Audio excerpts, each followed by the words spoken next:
Hello and welcome to a new episode of New Earth Awakening. Today, we welcome to the show Rae Calnan, a spiritual guide and healer who helps you reconnect with your divine presence, embrace your soul's purpose, and take charge of your own destiny. Using Angelic Reiki, guided meditation, past life and future life progression, and angel oracle cards readings, Ray empowers you to heal deeply, transform your life, and create a future filled with abundance, love, and fulfillment. Ray, welcome to the show. Thank you so much for having me. It's a pleasure. Thank you very much. Ray, I would really love you to share your journey and how it led you to the work you're doing today, please. Yeah, certainly. So let's go back to my childhood. I was lucky enough to have quite a happy childhood, very spiritually orientated. My mum did palmistry and psychometry. My aunt read tarot cards. So I was brought up in that environment, and my dad was quite happy to take my mum and me and my sister, because obviously we're tiny, to spiritualist churches when I was a child. So I was always around that energy, and I was always, aware of different energies that went on around me. And then as I was growing up, I kind of like dabbled in tarot myself, in runes, and just very basic things. And I wasn't shy about sharing that information. You know, when I was in senior school, my girls in my class would cut off bits of their hair for me to take home to my mum so she could do psychometry on it.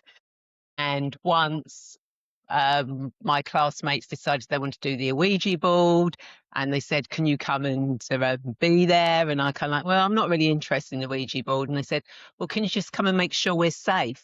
And I'm like, "Okay." Which leads into something later, which I'll talk about, how you can find your divine purpose in life.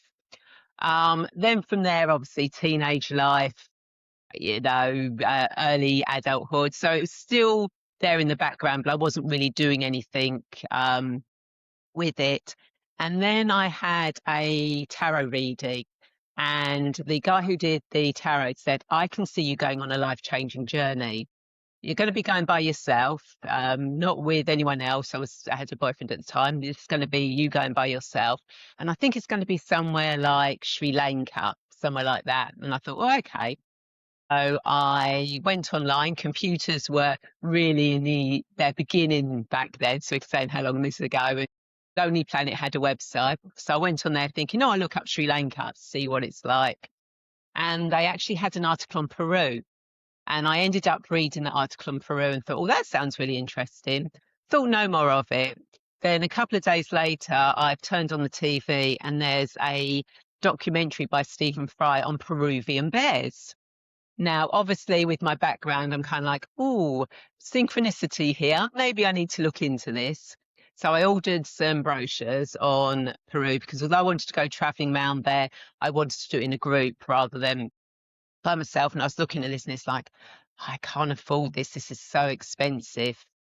And then going forward, some months, I had to switch mortgages over, and the two mortgage companies, they had a mix up. So I got compensation, and it was the exact amount of one of these trips. And it's like, okay, I need to book this. So I booked it. And then just before I was due to go, the girl I was working with, because I was doing office work at the time, her grandfather passed away, and she went to clear his house out. And when she came in on the Monday, she said, "You will never guess what I found in my grandfather's attic." And she'd brought it to give to me, an old Peruvian map and an old Peruvian Lonely Planet guide. It was like, hey, this really is meant to go. And then when I got to Peru, the other 11 people in my group, it was like we just all clicked. We'd known each other for years. I mean, there were Americans, Canadians, Europeans, Scottish, Irish, couples, singles. We just all gelled. And even our guide at the time said he'd never seen a group that was so tight as we were. And I mean, there were many different things that happened on the trip, but the main one was when I did the 5 day Inca Trail, sorry, the 4 day Inca Trail up to Machu Picchu. And on the final day, you get really early to watch the sun rise over Machu Picchu and go through the sun gate. Well, the sun went through the sun gate at the most perfect angle. Now, it doesn't always go through the most perfect angle. In fact, our guide said this was only about the sixth time he'd ever seen it in all his years doing it. But that morning, it went through perfectly. In fact, so perfectly that you could have heard a pin drop. Bearing in mind that there were, you know, there's got to be at least about 50 plus people and children, and you could have heard a pin drop. It was that amazing. And then when we were walking around, I was standing on one of the platforms looking down, and literally I got transported back in time. And I was actually an Incan priest addressing people below me. Only lasted for a couple of seconds, and it was like, wow, that was amazing. Anyway, I came back to England, and England in October, miserable, dreary, gets dark early. And I was sitting in the office and I looked out the window and it was stormy and dark. And I thought I would rather be out there than sitting in front of this computer. So that's when I started sort of like, okay, let's go and see what I can do. And then Angelic Reiki sort of like came in. I mean, angels were always there anyway, but Angelic Reiki came in. I did my 1 and 2 training, and then from there, that led me on to other things. And then I finished off my training. I did training, past life, future life progression. I was doing cards, guided meditations. They just all sort of like fitted in seamlessly. And then when I moved to my house, it was like there wasn't a lot of people around with doing angel stuff. So there wasn't really a lot of people for me to connect with, because obviously a lot of the people I'd done Angelic Reiki training with, etc., didn't live near me. So I set up my own group, and I did an afternoon tea with the angels, which I still run in person. I've still got people from the original time there, which is, absolutely amazing. So that kind of like snowballed into everything that ended up with me creating Radiant Angel Energy and bringing everything together into one modality to help people remember their divine presence and step into their path and their purpose. I love that. Thank you very much for sharing. And there was really a lot.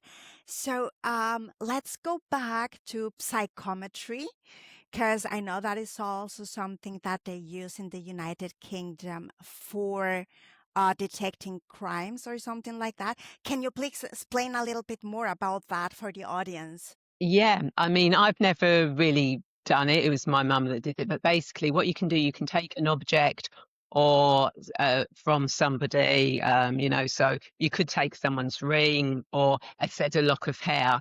And what you do, you then go into a meditative state and you actually gain information from that. So, if it's a ring, it could be if it's not a new ring, then you could pick up previous stuff.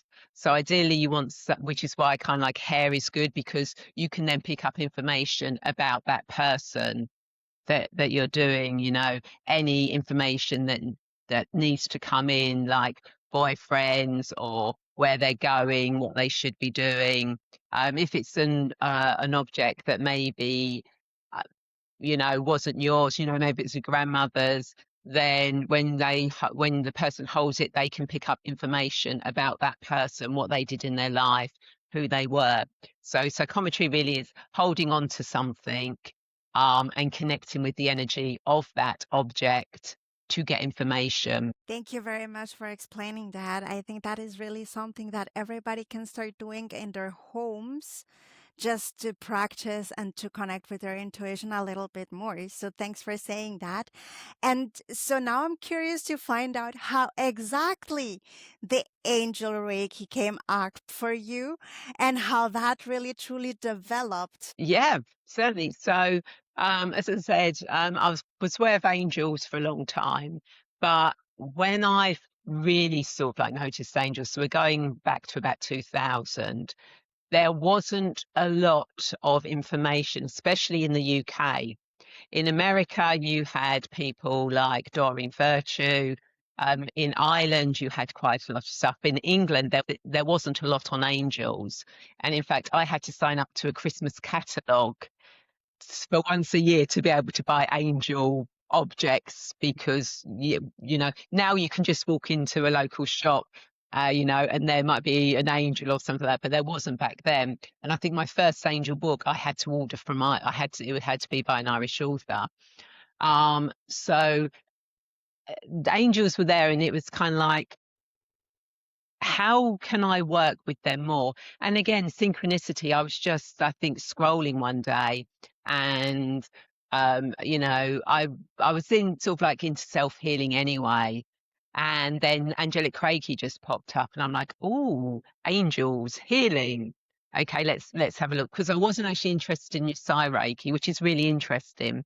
You know, I knew about Reiki healing, but I wasn't interested in learning that. But Angelic Reiki came up, and it's like, oh, angels. Okay, let's look into this. So I found it, and I went and did my Angelic Reiki 1 and 2.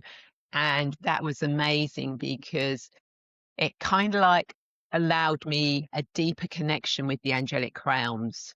And I discovered some gifts and talents that I didn't even realize that I had, you know, about doing guided meditations. You know, I've always been a storyteller since I was a child. And, you know, and that is part of my life path, as a storyteller, is basically to be a guide for people. So being able to sort of like bring that out and working with the cards, I went on to Oracle cards because I'd stopped using tarot cards, and I'd sort of like, the Angelic Reiki kind of like drew me towards Oracle cards, and that's what I started using. So I kind of like used it individually, on myself, etc. And then eventually it got to the point where I wanted to take it further and do Angelic Reiki 3 and 4, then do the practitioner, and then do the master teacher. But at that time, when I did my 1 and 2, I had to travel all the way to Middlesex, which, for, you know, was a long journey to go and do that, and then come back. And it's like, well, I want to do the rest, but I don't want to be doing that traveling. And it just so happened, again, this is where all synchronicities come in. The lady I did the training with, she was running a retreat down in Glastonbury. I went to that retreat. I met somebody there, Alexandra Wenman, who had a friend called Sabi Hilmi, who was into angels. I looked her up. I went to a workshop she was running in the Angel in Islington in London. And I got talking to a couple of people, and they went, oh, yeah, we know of an Angelic Reiki practitioner who lived in Shearers Hill, which was much easier for me to get to. So I contacted her, absolutely connected with Ananda, and I literally did my 3-4 practitioner master teacher literally within a few months, just to get it all completed. And that has so much deepened my connection with the angelic realms and the healing that comes from it. You know, as soon as I get into that connecting with the angelic realms, the energy is just so amazing. And the difference between Angelic Reiki and Psy Reiki is that I don't have any say over the healing. It is the angelic realm that come in and do the healing. So it's like, if as a human, someone comes to you with a sore arm, your first instinct is, oh, let me heal that arm. Whereas when you connect with the angelic realms and become the bridge between the angels and the person, the angels will come in and go, we're not going anywhere near that arm. We think there's something else physically, mentally, emotionally that we need to work on to help you heal and move yourself forward. And that's what they will go and do, which 9 times out of 10 has a knock-on effect on the original injury anyway. Getting into that energy of just holding that space is so amazing, and it gives you so much joy doing it. You know, you get into that space, and it's just like, oh my God, you just, until you're doing it, you just really can't explain it. It's just so amazing. And being able to teach it is brilliant as well, because I see my students and I see the changes through them as they grow and develop their gifts, their talents, and their sort of like experience of angelic Reiki, that it's just so amazing. That I think everyone should be doing it. I love that very much. Thank you. You're But welcome. let's dive a little bit deeper into this healing by starting with the definition that you hold for yourself of the word healing. Yeah. So for me, healing is not me doing the healing or the angels doing the healing. The healing is done by the individual themselves. I am just a facilitator. The angels are just a facilitator. They allow you to actually work and unthread things yourself. They give you the permission to do that. So healing is not healing per se as we think of it. Healing to me is helping somebody heal themselves. We cannot heal anyone else. Only you can heal yourself. And that's where the energy of angelic Reiki comes in, because it allows you that sovereignty to go, okay, I am going to do this. Whether you consciously realize it or not, your subconscious, your higher self goes, oh, okay, I'm being given permission here to do this. So I'm now going to work on that healing, whether it's physically, mentally, or emotionally. So, yeah, so for me, healing is not me doing the healing, the angels doing the healing. It is the person themselves being given permission to do the healing in a beautiful space. Thank you for this definition of healing. And so it transcends time and space, right? So Yes. let us speak about the healing that comes from past lives. Yep. So past lives is it's so fascinating. When you hear people's stories about past lives, when you actually take them on that journey. And again, I'm a guide. I guide you through that journey. So it's your experience. I'm not giving you any information. It's your experience as it goes. And it's so amazing what it can actually heal from. I had my first regression before I started doing past life regression. And I went back to the 1800s, and I was a 10-year-old child, and I was very poor. It was either the Spanish or the French Pyrenees. I've never worked out where it was as a 10-year-old. I just knew that I was near mountains, etc. It was quite poor, but also a very lonely child. And I actually ended up at 10 years old actually dying. I actually remember sitting with my back against the tree and my heart stopping. Um, but it was beautiful. I mean, there were butterflies and flowers, and it was just so beautiful. Now, whether I did experience that, whether that was the 10-year-old making sense of it, or whether that was my subconscious allowing me to do that so I won't feel frightened from doing it, then that gave me sort of like a sense of peace about.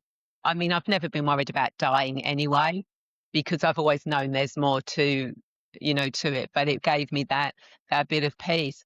And in other previous lifetimes, I've been squashed by a horse. I've been killed by horses several times in various past lives, which was really interesting, because in this lifetime, and this was with my ex-partner, we went on one of those gypsy caravan weekends with a horse.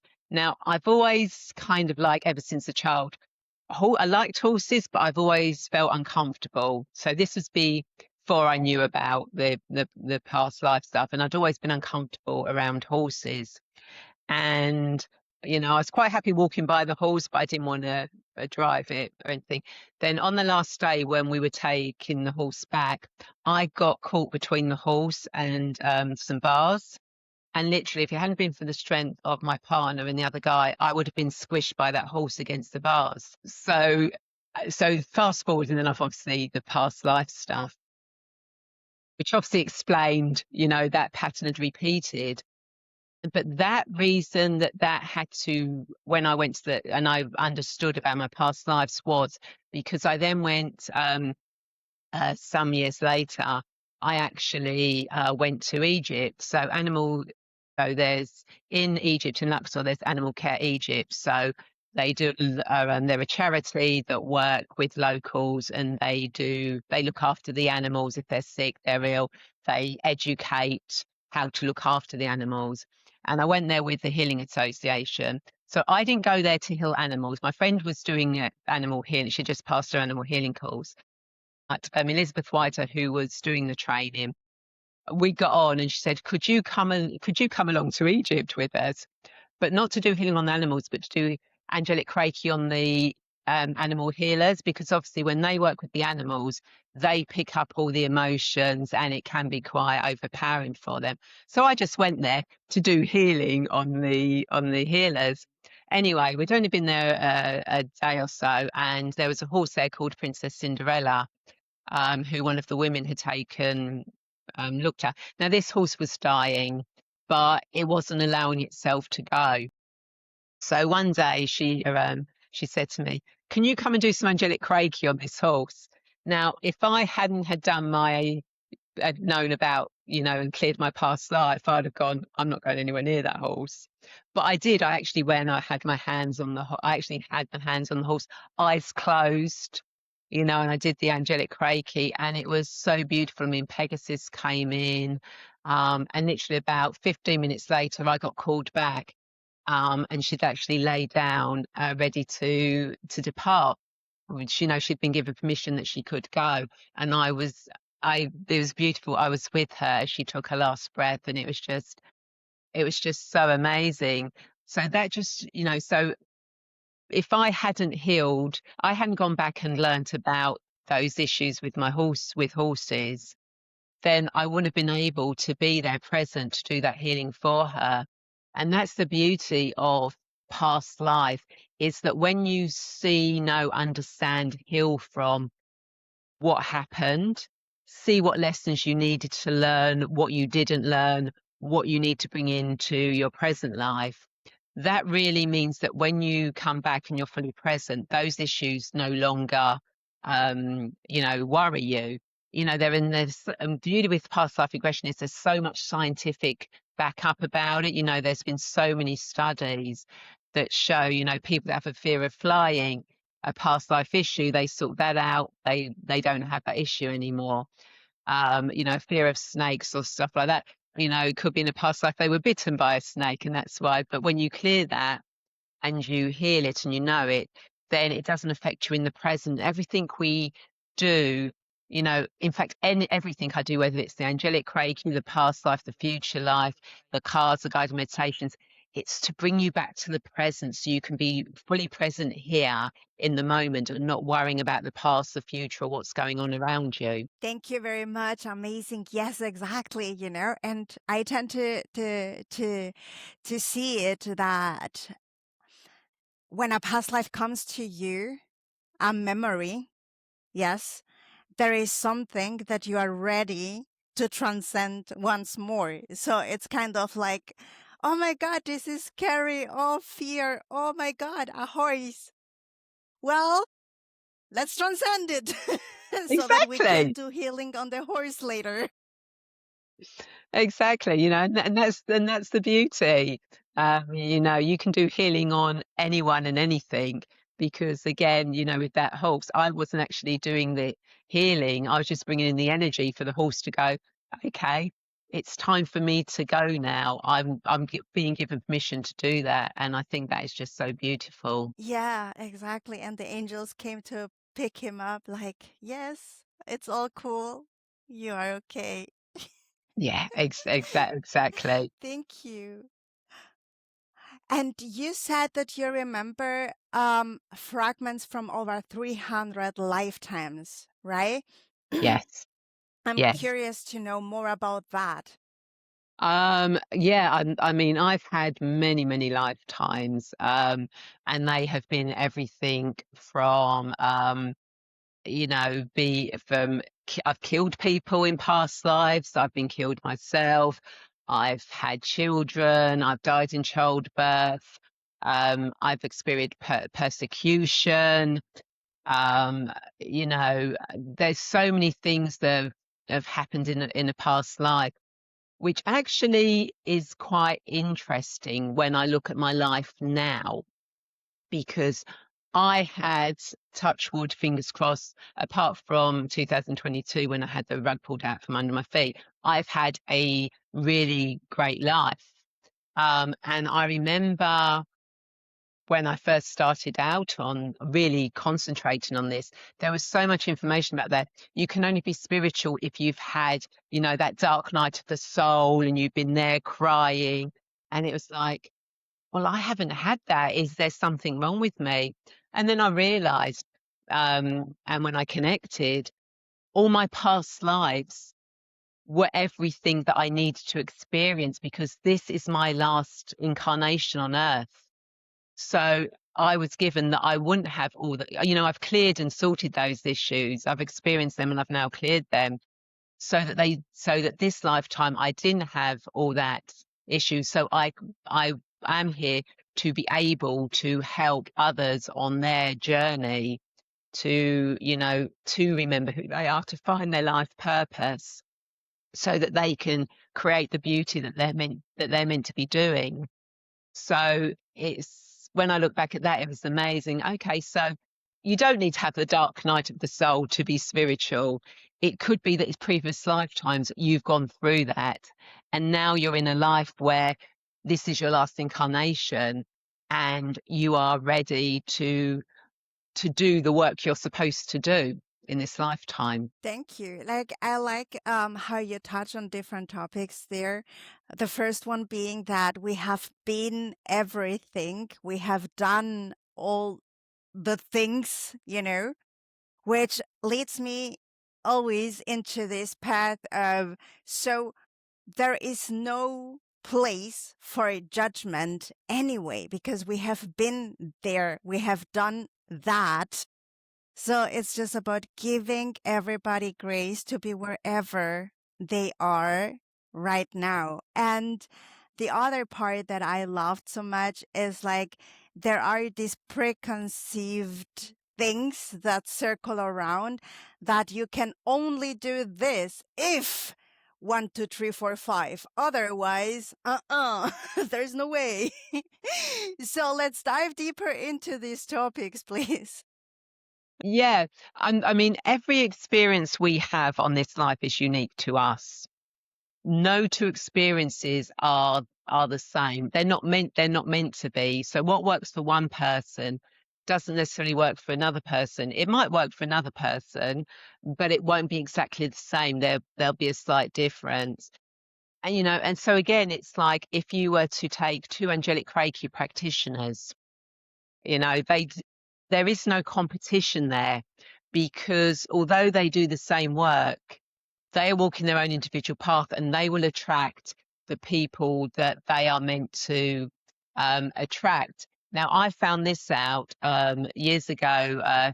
Uh, Three of us decided to actually do one of the big mind, body, spirit things um, up London. And what was interesting is the people that were coming along that were drawn to work with me were those that were, sort of like looking for their life purpose, remembering why they were here. Whereas another lady, she had a lot of people, the people that were coming to her were those that had, issues with partners and things like that. So although we were doing the same thing, we were attracting different people, which is why I say it doesn't matter if two people, three people, four people are doing the same thing. You will attract who you need to attract. If you look back to the original two people, uh, you had Diana Cooper and you had Doreen Virtue. They were the two main people. Now, obviously, you've got lots of others, but they were two main people. You either like Doreen Virtue or Diana Cooper. some people are, I kind of like both because I like their cards. But, there are people that would go, oh, Doreen Virtue is this, and other people would go, Diana Cooper. But it didn't matter because although they spoke about the same things, they each had their own little individual information on it. They brought their own uniqueness to it, which meant that the people that might not resonate with Diana Cooper resonated with Doreen Virtue and vice versa, which was great because it meant they got to talk about angels. So, if there'd only been one of them, then those people might not connect with angels because the other person wasn't there. So it doesn't matter what else is going on or what works for some people or other people or how many people are doing the same thing. We are all unique. Our own experience that we've chosen in this lifetime is unique to us. So yes, you can look at what's going on around you as guidance, but don't take it as fact because you are here to walk your own path. And when you remember that, other things drop away and you don't have so much conflict, so much hiding away because you are walking your own path. And it doesn't matter what other people are doing or saying or thinking because they're not you and you're not them. And again, that's where, as we were saying earlier, you kind of like have to have compassion and see things from a broader perspective. No matter what is going on in someone's life, all you can do is hold space and send out love and light to them. You cannot change them. You cannot fix them. Only they can do it themselves. You just have to be there to support them. And, if need be, not get attached to it. Thank you very much. That's awesome. Yes, exactly. No attachment to any outcome specific. And what is your journey doesn't have to be theirs. So, yes, I love that too. So, let's talk a little bit about oracle cards now and archetypes because you said you started out very fond of tarot, and I am a fan of all cards, including obviously tarot, oracle cards, all kinds of cards. Love it. So let's start by you explaining maybe a little bit about what is it that makes your heart sing when you are in contact with cards. How came that to be? Yeah, certainly. So as I said, when I was younger, I dabbled in tarot, but it never really drew me to actually work with it. But I've always had tarot readings around me, and then it's sort of like, well, tarot. So I dabbled in runes. They I did actually quite like those, but that never really manifested. And back in the day, you didn't really have oracle cards. Oracle cards have kind of like really from a 2000 onwards, that's when they more started coming in because before then you didn't really hear about oracle cards. It was tarot cards, but people like Doreen Virtue, no matter where she is now, she brought them to the fore.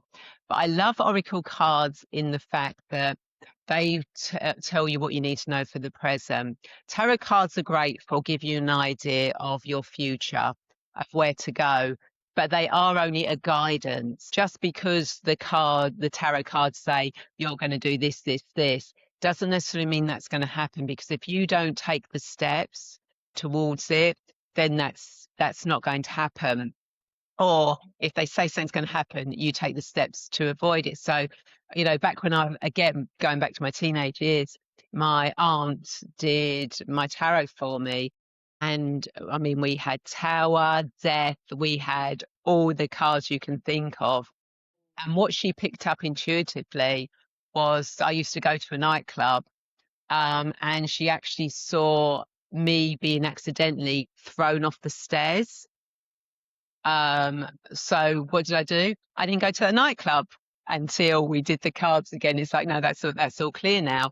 So that was taking note of the cards. Tarot can give you an indication of what can happen, but it doesn't necessarily mean that's what will happen. It depends on your actions.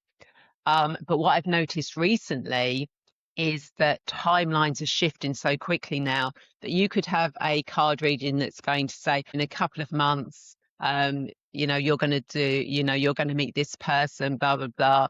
And you go and do the things to meet that person. within seconds. Your timelines are shifting so quickly now that something else has come in. So that's not coming forward. But with oracle cards, they talk about what's going on in the present, in the here and now, which is why I think with the tarot, that's why timelines are shifting, because it's trying to bring us back to the present, to the here and now. And oracle cards do that. You know, they tell you what is going on in your life at the moment, what you need to know. And quite often when you draw the cards, stuff you already know, and it's confirmation about it. And I never ever put a card back if I don't. It's like, oh my God, why has that card come up? You know, I don't, right, let's reshuffle again, you know, to a question or anything, because that card came up for a reason. And it's so amazing how the cards just literally are spot on no matter what. When you ask, what do I need to know for my highest good at this moment in time? You know, they're just so amazing. And again, you know, they are like all things, like the psychometry, like tarot, like pendulums, like anything like that. They're tools that help you tap into your intuition.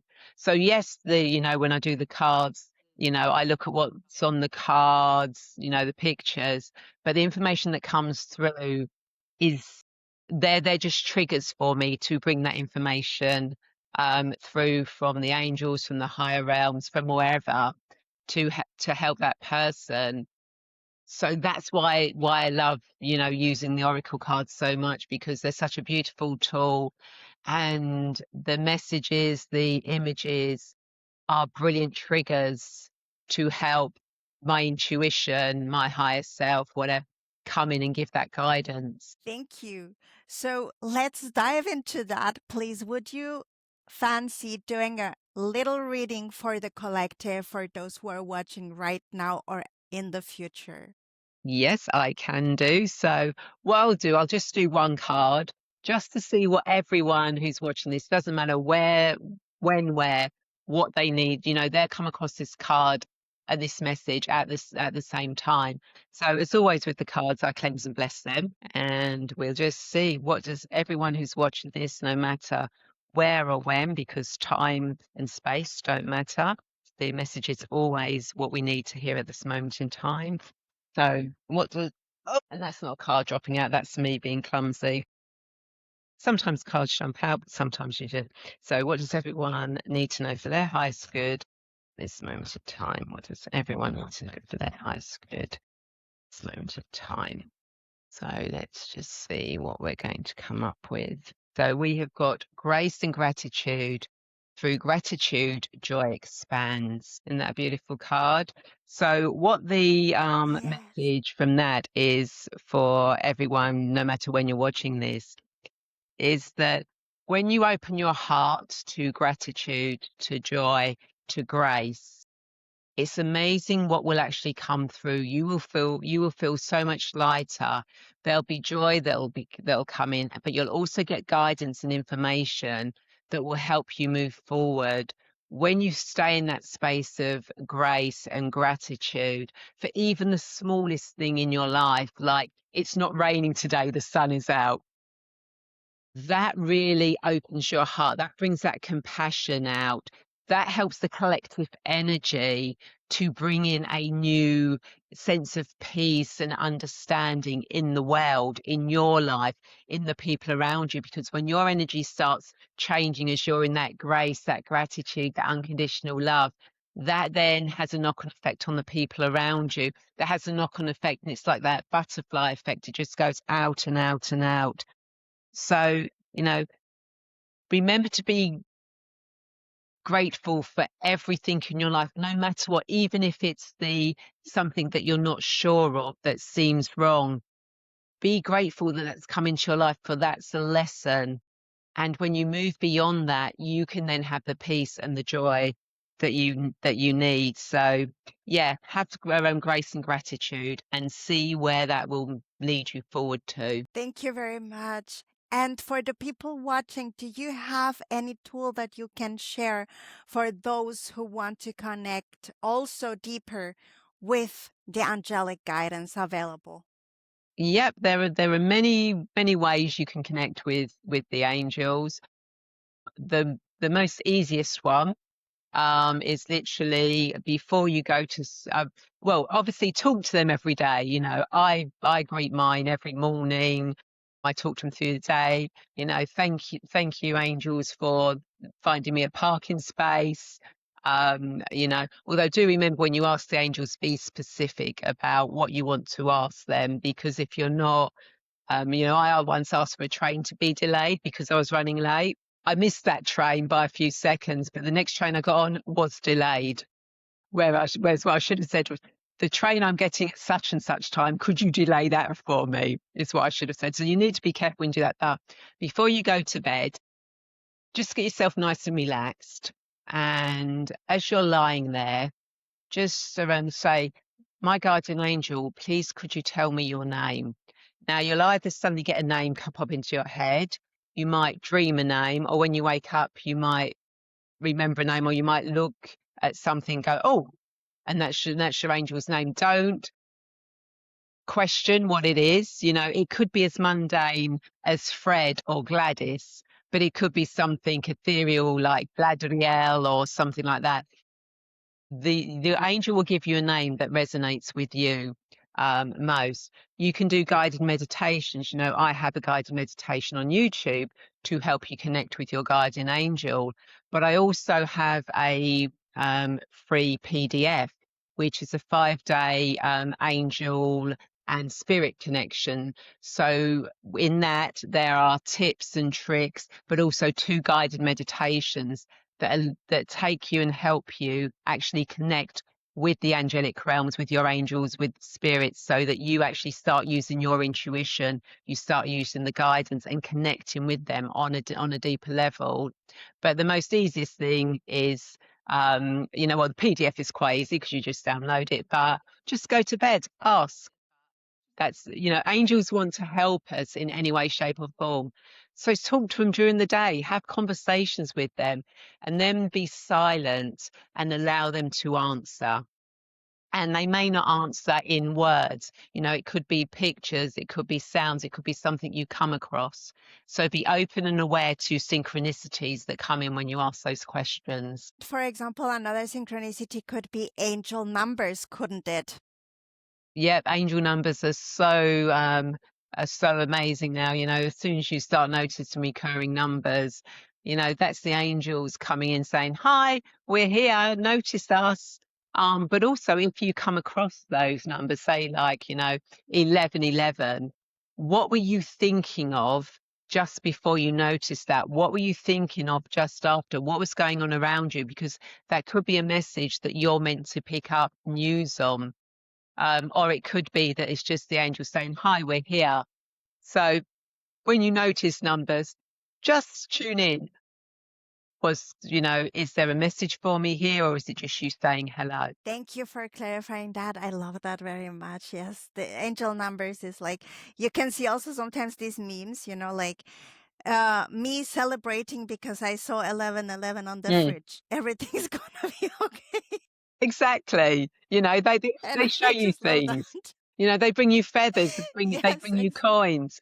I mean, when I turned 50, I asked for a present from the angels, and I got home, and on my doorstep was, I've actually still got it here, was a black feather. Literally a black feather. No idea where it came. Well, obviously we know it came from the angels, but you know, a black feather was on my doorstep waiting for me. It's like, thank you for giving me that present. Love that so much. Yes, exactly. Oh, yeah, I've had like, for example, the when you walk down some trails full with trees. Some of them start to blossom at some stage, and then sometimes you get all of the flowers blown in your way, you know? And it's like, oh, thanks for the ambient. Exactly. You know, they like to let us know they're there. Exactly. Thank you very much. Ray, I would like to know, what is your highest vision for the new earth that we're co-creating right now. And the more we set our intentions into creating a more compassionate, loving, angelic earth, just by us bridging, that into here. What is your highest vision that you hold in your heart? That we work as a community. We become that collective energy that supports everyone, so no one is left behind, no matter who or what they are, and we have that unconditional love for everyone, no matter who or what they are. We still remember we're individuals. We still walk our own path, but that path is part of a collective path that brings a whole energy and community that raises all of us, the future generations, Gaia, everything, to that most perfect energy where we don't have any worries in the world whatsoever. We just live peacefully with each other and just bring light and joy and love into everything we do. And that no one then is ever alone. We are never alone anyway, because because there are angels around us, but no one should be alone. And even if, sometimes you can be in a group of people, but you can still be alone, but surrounded by people. We need in our human physical body, we need connection, and we have to remember that we are part of a collective. We all come from one source. We're just individual parts of it.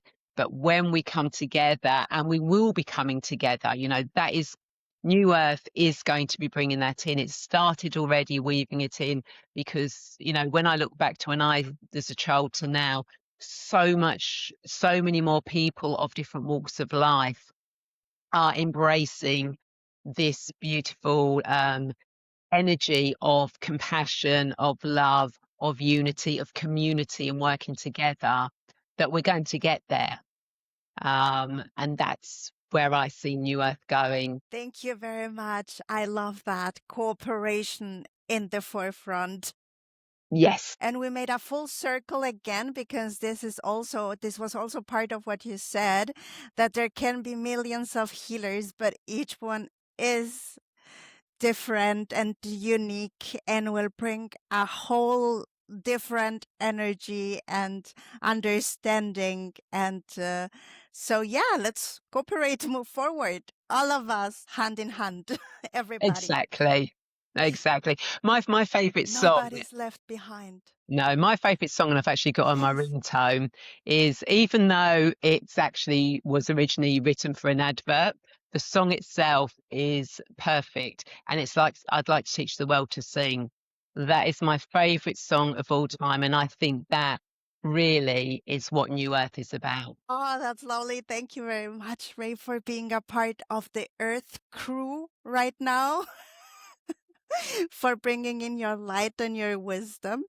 And for those who resonate with you, with your work, who are eager to find out more about your free gift, we're going to post all the links below so that you can find your way to Rae and Angelic Reiki if you wish to.